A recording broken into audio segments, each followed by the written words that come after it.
जय हिंद मित्रांनो, आपल्या यूट्यूब चॅनलवर मी सर्वांचं मनापासून स्वागत करत आहे। आजच्या या व्हिडिओच्या माध्यमातून आपण पवित्र पोर्टल शिक्षक भरतीच्या संदर्भामध्ये डॉक्युमेंटच्या बाबतीमध्ये एक प्रश्न सध्या वारंवार विचारला जातो आहे, त्या प्रश्नाचं उत्तर जाणून घेणार आहोत। याच्या संदर्भामध्ये आपण ऑलरेडी आपल्या चॅनलला व्हिडिओज दिलेले आहेत, परंतु चॅनलवर व्हिडिओची संख्या जास्त असल्या कारणाने बऱ्याच जणांना तो व्हिडिओ सापडत नाहीये।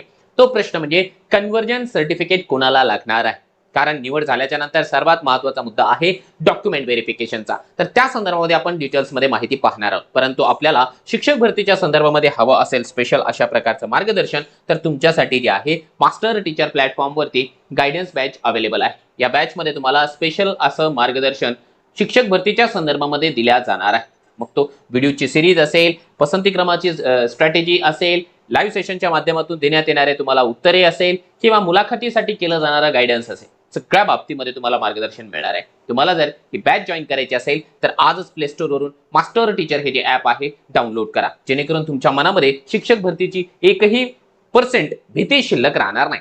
चला आता जाऊया आपल्या मुख्य मुद्द्याकडे। आपला मुख्य मुद्दा आहे की आपल्याला कन्व्हर्जन सर्टिफिकेट लागेल का, आणि लागेल तर कुणाला लागणार आहे, आणि लागणार नाही तर कुणाला नाही। बघा लक्षात घ्या, कन्व्हर्जन सर्टिफिकेट शक्यतो ज्यांचं ग्रॅज्युएशन झालेलं आहे, BA असेल, MA असेल, किंवा BSc असेल, MSc असेल, ग्रॅज्युएशन पोस्ट ग्रॅज्युएशनला लागतं, किंवा त्याच्या व्यतिरिक्त BEd ज्यांनी केलेलं आहे त्या उमेदवारांना लागतं। आता सर्वांनाच लागेल का, तर सर्वांना लागत नाही। लक्षात घ्या, साध्या सिंपल भाषेमध्ये तुम्हाला सांगण्याचा प्रयत्न करतो।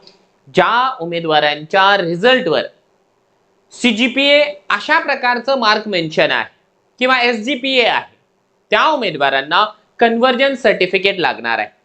ज्या उमेदवारांच्या कोणत्याही प्रकारचं सर्टिफिकेट असू द्या, त्याच्यावर त्याच्या रिझल्टवर एकूण मार्क आणि मिळवलेले मार्क हे उल्लेख असेल आणि बाजूला टक्केवारी असं मेन्शन असेल, तर त्यांनाच कन्व्हर्जन सर्टिफिकेट लागत नाही। परंतु ज्यांच्या कुणाच्या रिझल्ट वरती, मग ते BA असेल, BSc असेल, MSc असेल, BEd असेल, सगळ्याच प्रकारचे सर्टिफिकेट्स म्हणतोय, त्याच्यावरती टक्केवारी मेन्शन नसेल किंवा एकूण मार्क, किती पैकी मार्क, मिळवलेले मार्क आणि टक्केवारी ही मेन्शन नसेल, अशा उमेदवारांना कन्व्हर्जन सर्टिफिकेट कंपल्सरी लागणार आहे।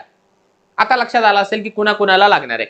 आता मला लागेल का विचारू नका, आपण आपलं सर्टिफिकेट या ठिकाणी बघायचं, त्याच्यावरती बघायचं की एकूण मार्क, मिळवलेले मार्क आणि टक्केवारी आहे का, असेल तर मग निर्धास्तपणाने राहायचं, काही चिंता करायची नाही। परंतु नसेल, आपला रिझल्ट हा CGPA मध्ये, SGPA मध्ये असेल, त्या ठिकाणी फॉर्म्युला लिहिलेला असेल, तर अशा कंडिशन मध्ये आपल्याला कन्व्हर्जन सर्टिफिकेट लागणार आहे। कन्व्हर्जन सर्टिफिकेट कधी लागेल, तर कन्व्हर्जन सर्टिफिकेट बघा डॉक्युमेंट व्हेरिफिकेशनच्या वेळेस लागतो। आता हे आणायचं कुठून, हा एक महत्त्वाचा प्रश्न आहे। बघा कन्व्हर्जन सर्टिफिकेट एकतर आपल्याला सोपं उपाय हा आहे, आपण ज्या कॉलेजमधून संबंधित शिक्षण पूर्ण केलेलं असेल त्या कॉलेजच्या प्रिन्सिपल कडून तुम्ही घेऊ शकता।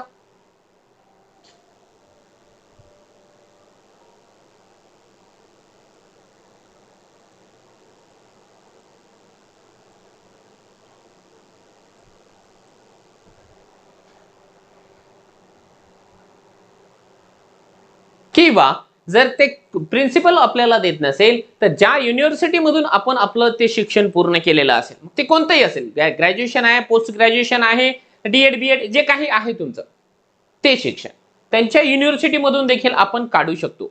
ते फार काही मोठी गोष्ट नाहीये। लक्षात घ्या, एक युनिव्हर्सिटीच्या किंवा कॉलेजच्या लेटर हेड वरती लिहून दिलेलं असतं की हा उमेदवार आहे आणि या सीट नंबर वरून एक्झाम पास केलेली आहे, त्याची एकूण टक्केवारी एवढी आहे, याप्रमाणे हे आपल्याला कंपल्सरी लागतंय।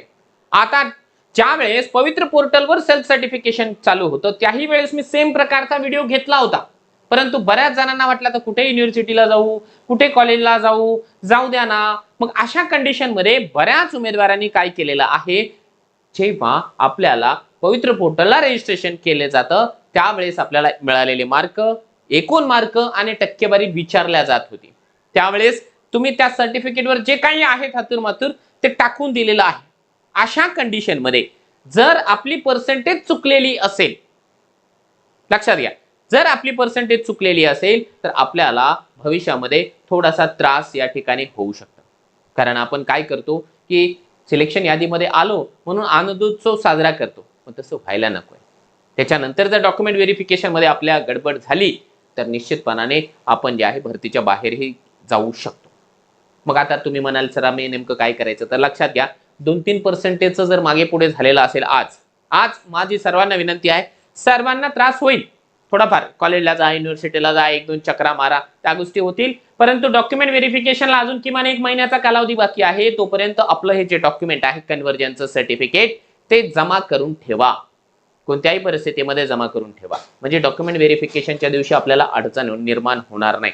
आणि ज्यांचं समजा थोडंफार चेंज झालेलं आहे, 1-2-3% या ठिकाणी कन्सिडरेबल आहे, धकून जातं की आज तुम्ही कन्व्हर्जन सर्टिफिकेट आणलं, याच्यावरती 70 आहे मी 73 टाकलाय, किंवा याच्यावर 70 आहे मी इकडे जे आहे 67 टाकलाय, 2-3% चालतं.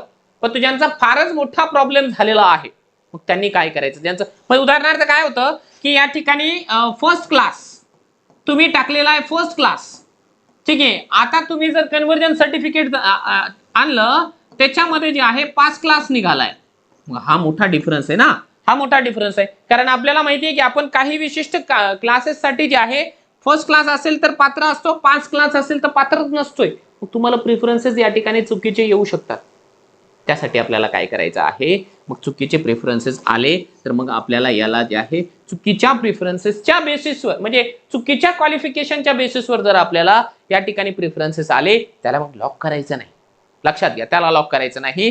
जे काही आपलं ओरिजिनल आहे क्वालिफिकेशन त्याच्या बेसिसवर जे प्रेफरन्सेस आलेले आहे त्यालाच आपल्याला लॉक करायचंय. काही लोकांना लक्षात येत नसेल, काही लोकांना लक्षात येत असेल. ज्यांना लक्षात नाही आलंय त्यांनी मी जे काही बोललोय ते परत एकदा ऐका व्यवस्थितपणाने, म्हणजे तुमच्या लक्षात येऊन जाणार आहे.